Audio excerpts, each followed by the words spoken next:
it's Jay from Jay's Decor and Restore. So it's project day, and today I'm going to be taking a dresser that was donated by my nephew Jake and his beautiful wife Ashley, so shout out to them. I'm going to go ahead and make that over into a kitchen buffet for my kitchen. So let's get started and see what I can do with it. So as you can see from the pictures, the dresser is going to need quite a bit of work with the broken drawers, and it's just pretty scuffed up, but it's still a really good sturdy dresser, so there's no need for me to throw this out. I plan to make this into a kitchen buffet, and I'm really excited. I love old pieces of furniture that I can bring back, especially those that have really good bones. And this is a kind of an old piece of furniture. As you can tell from the picture, there's the drawers are dovetailed, so you know, you can tell it's really well made. So I'm going to start by sanding it all down, and I plan to paint the body of the dresser red to match my kitchen, but I want to give it a try, give the top a try by staining it a darker color to kind of match the cabinet. So fingers crossed. I hope it's going to turn out well. So let's get started. Here I'm sanding the top layer so that I can begin staining it. I do want to emphasize that when you're sanding, you want to go with the grain of the wood. You don't want to use a lot of different directions because those streaks would appear on your finished wood as you're staining it. You'll be able to see the different directions. So I'm always going with the grain of the wood.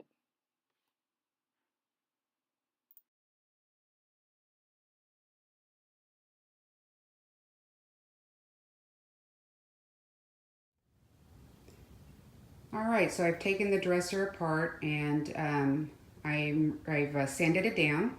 So you can see all here, sanded the whole thing, taken the old paint off, or the old varnish I should say, and made a few repairs. One of the rails wasn't, I'll get closer, it's kind of dark, but one of the rails was loose, and that's why one of the drawers wasn't going in correctly. So I went ahead and glued that in place.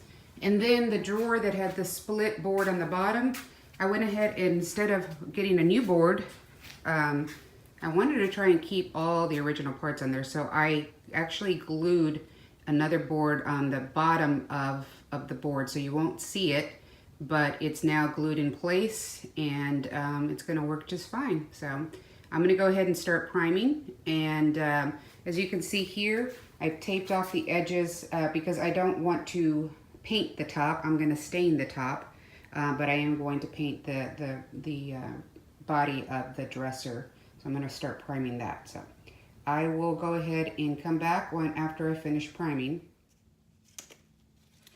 All right, everything's primed and I'm ready to start painting. So I chose it's called Apple Red. It's a high gloss.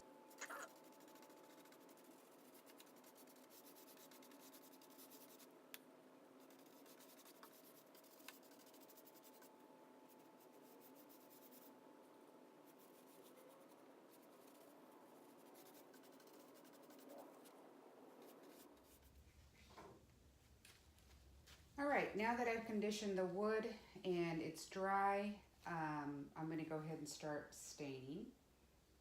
So, and here you want to be careful because the stain is a very thin liquid, so you want to make sure it doesn't run over what you painted. So just going with the grain, putting the first coat of stain.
All right, so I'm gonna let it sit for about 5-10 minutes, and then I'm gonna wipe it off.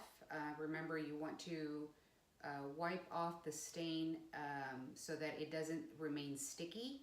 But I like to let it sit for a while if I want to go for that deeper, darker color, you know, so with the stain. So I will come back as I start wiping it off so you can just see what I use and how I do that. I am going to start wiping it off, and I use these little terry cloth sponges. These are really good for removing stain. I get these at Harbor Freight, pack of I think 8 or 10 for a couple of bucks. So if you have a Harbor Freight near you, it's a great place to go.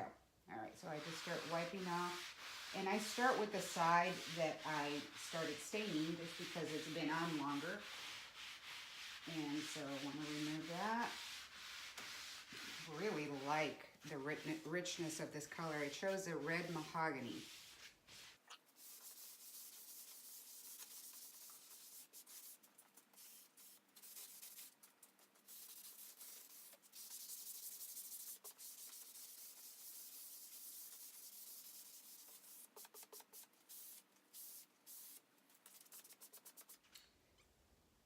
All right, so I don't even think I'm gonna stain it a second time. Sometimes if you wanna go for a darker color, you add the stain once, let it sit, then come back. If it's not dark enough, you can stain it again.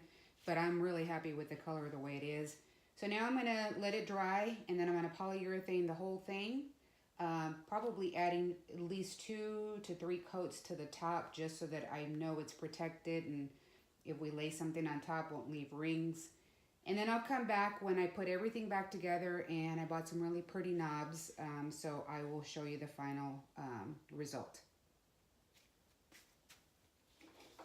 Well, it's finally done, and I think it turned out great. I love the richness of the top of the dresser. It matches the cabinets in my kitchen, and the red kind of brings in the red that I have throughout the kitchen, so I'm very, very happy with the final result.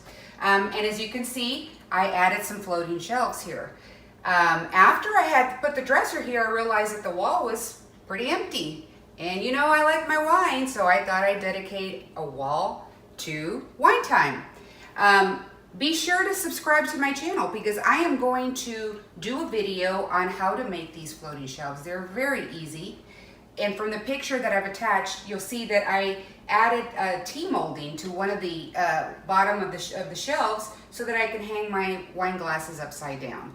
And I'm a big believer in using whatever it is you have around the house to cut on cost. So it's done, and as I always celebrate my accomplishments, and now I have a dedicated wall for that, I want to go ahead and have my little glass of vino. So cheers to you.